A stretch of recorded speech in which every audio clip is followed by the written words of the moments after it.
Playoff intensity spilling over into the expensive seats. Matt Ishbia, the owner of the Suns, does not want to give away that loose ball, and the Joker doesn't appreciate it. No, it's not his ball, actually. One of those strange, one of those rare instances where a two-time MVP gets a technical for putting a forearm onto the owner of the other team. I don't understand why he got a technical. For putting a forearm on the guy and putting him back in the seat. I would guarantee that Joker did not know he was an owner. The dude should have never grabbed the ball. Oh, no, I agree with you. Yeah, I agree with you, but I'm just saying you're asking why. I'm telling you why. You agree, Kenny? I agree. He shouldn't have got a technical. If it was any other fan in the world, they wouldn't have given him a technical. First of all, let me ask you a question, Ernie. If there had been a regular fan, he'd have got tossed. The other guy got tossed. I know it because he hit Joker. He touched him. He didn't hit him. Yeah, okay, but I'm saying, though, if another fan wouldn't let the ball go, he would have got tossed. Would have got tossed. Okay. But you're not throwing me out of my building. I just paid $6 million. Exactly. No way.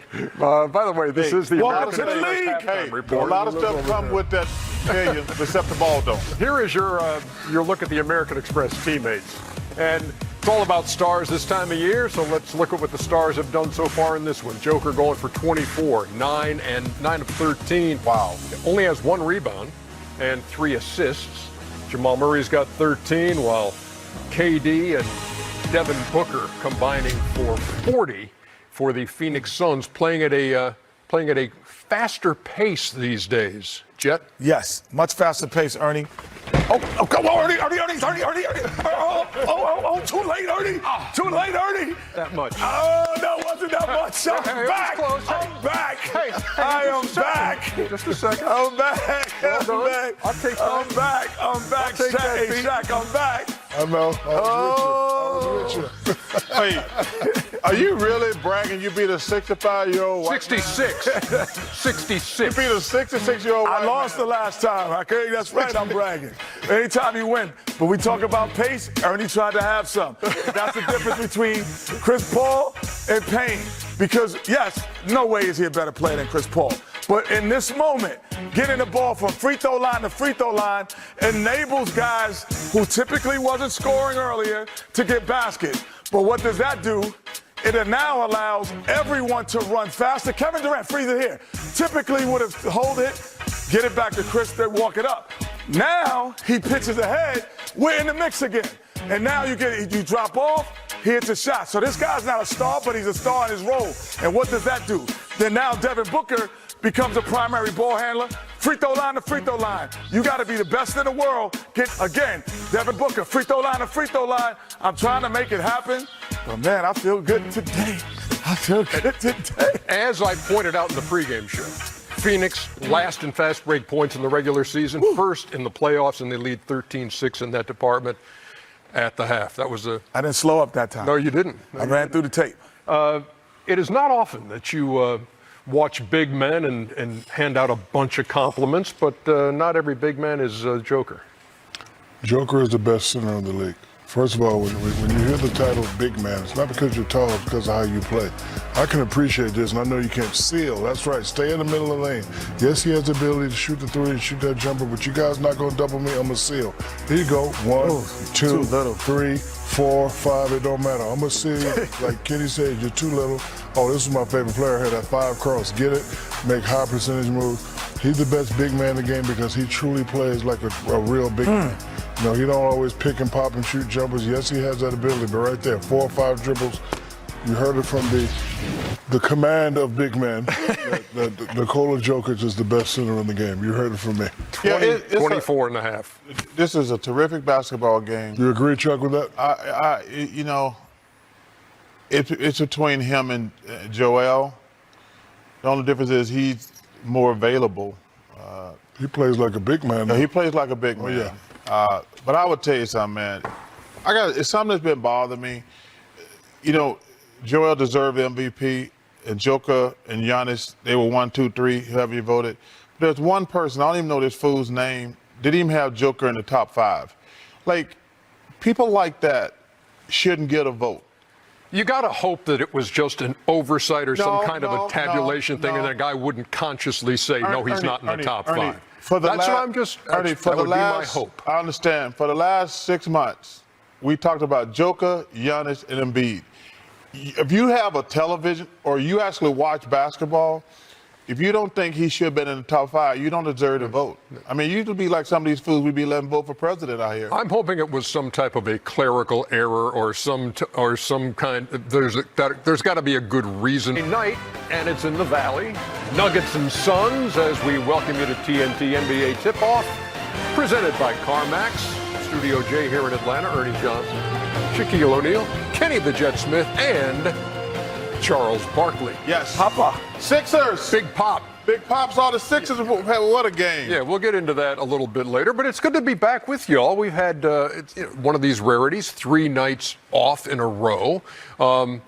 Chuckster, I know you live out there in the Valley. It's on fire out there right now. And In what way? Yeah. And while you were there, Big Pop. I got to meet Charlie. Yeah. It was amazing. Newborn That's her, granddaughter. her big brother Henry. Yeah, Henry's got himself a head of hair, and there is Charlie. That's little Charlie right there. Charlie Eliza. Tremendous. That is tremendous. Yeah, it's amazing. Yeah. It's not named after you, right?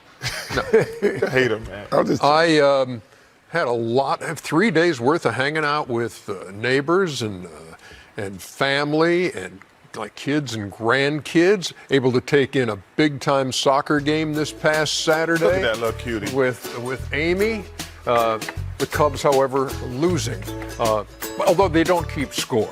But we all saw that the other side had more goals than we did. But it was still a lot of fun.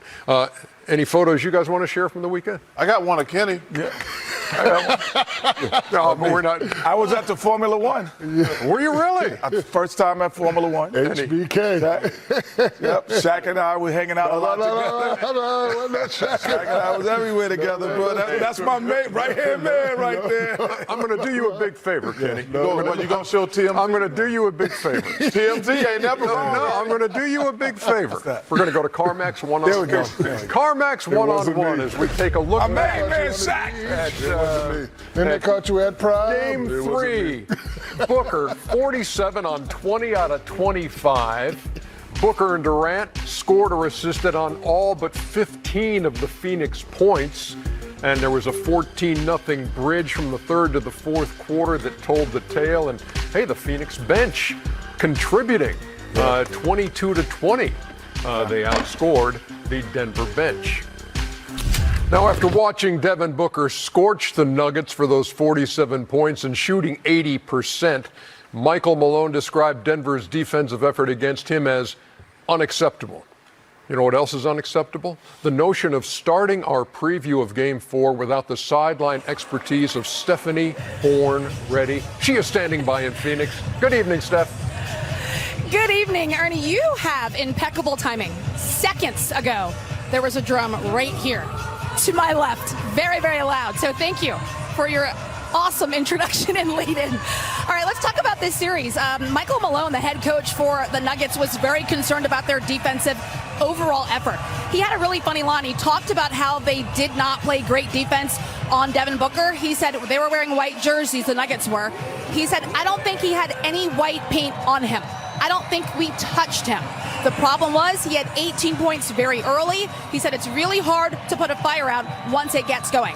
When asked today about his defensive strategy and what he took away from that game, he said, transition defense is not strategic at all. Devin Booker scored 15 of his 47 points in transition. They are going to try to limit that number for sure in this game. Now, when you talk about what they're doing in terms of strategy, he did say they were going to try and switch a lot more. I asked him specifically, do they have switching groups or just a switching philosophy? Switching groups meaning, do you only switch with certain players or in together? He said no, at this point they're switching 1 through 4 almost all the time. When Jokic is on the bench, they will start to switch 1 through 5. Obviously, they don't want Jokic being switched out onto guard, so that's something to watch out for in this matchup. On the other side, for Monty Williams, when you talk to him, he said rebounding was a big key. I asked him about it today, just moments ago, and he said they want to make sure they help Kevin Durant. Kevin Durant plays what they call the heavy position. Some teams call it the plug position, where he goes in, floats in the paint, and just tries to grab rebounds. Well, what the Denver Nuggets were doing, they were using Aaron Gordon to push Kevin Durant out of that heavy position. He said they want to make sure they help Kevin, since Kevin is helping them on the rebounding situation. Also, when they're guarding Jokic, he said low hand mentality. What he meant by that, Monty Williams, was they want to watch for that bounce pass. You guys know how good Jokic is. He's a terrific passer all the different ways, but the bounce pass especially killed them in the last game. He wants his guards to be watching out for that backdoor cut, having their hands out in the passing lanes, and whoever is guarding Jokic at the top or in the middle, of course they want to contest and put pressure, but they want to have a low hand mentality to protect from those bounce passes. Stephanie Reddy, thank you much for the information. We appreciate you. Always good to see you. And now, look, when a guy goes 20 for 25 from the floor on you, what are you going to do defensively the next game? Well, you have to step up. You know, I don't think he's going to go 20 for 25, 5 for 8, but you definitely have to take the challenge. And I know they switch a lot, so everybody that's on him definitely has to, take this challenge. Ever since game one, I felt he showed Kevin Durant a lot of respect and was looking for him and really wasn't going for his. Ever since that, he's saying, I have to get mine, I'm going for mine, and he's shooting the ball very well. But again, if you're Denver, you have to say, we're not going to let this guy get 48. We're not going to let him be comfortable. 20 for 25 just tells me that you were comfortable out there, you were in your rhythm. Somehow, I know he's a great player, you have to get him out of his rhythm. But he's not going to go 20 for 25 tonight. How do you get him out of his rhythm, Kenny? Well, two things has happened. Charles and I were talking about this in the back. Cameron Payne coming and sped the pace up. So, he's not obviously a great closer like Chris Paul is at the end of a game when you're a close game. But in a game like that, you're trying to blow someone out, he might be the better solution for that. The second part is Devin Booker has some Klay Thompson tendencies, meaning he could play a game and get 30 points and take 5 dribbles. So it's very difficult to double team him because he could come off screens, pop it, he could come down the lane. He doesn't need a lot of dribbles. Can he do it? Yes. But he doesn't need it. So I'm not sure, unless you just defend him and you just have him at bodies on him and you try to make him shoot a low percentage. But the double team won't work as easily with him because of the Klay Thompson tendencies. Chuckster, regular season, Phoenix dead last in fast break points, 10 a game. Postseason, number 1 with 18 a game. Explain the difference in pace, the difference in aggressiveness in transition for Phoenix. That's a good question. I'm not exactly sure, but I actually, when I was on the television show Friday night, the one thing I noticed was Cameron Payne had them playing at a much faster pace. And Stephanie said it. He got X amount of points fast break wise, but what I think it does, those guys coming off the bench, they got 20 points, which is like quadruple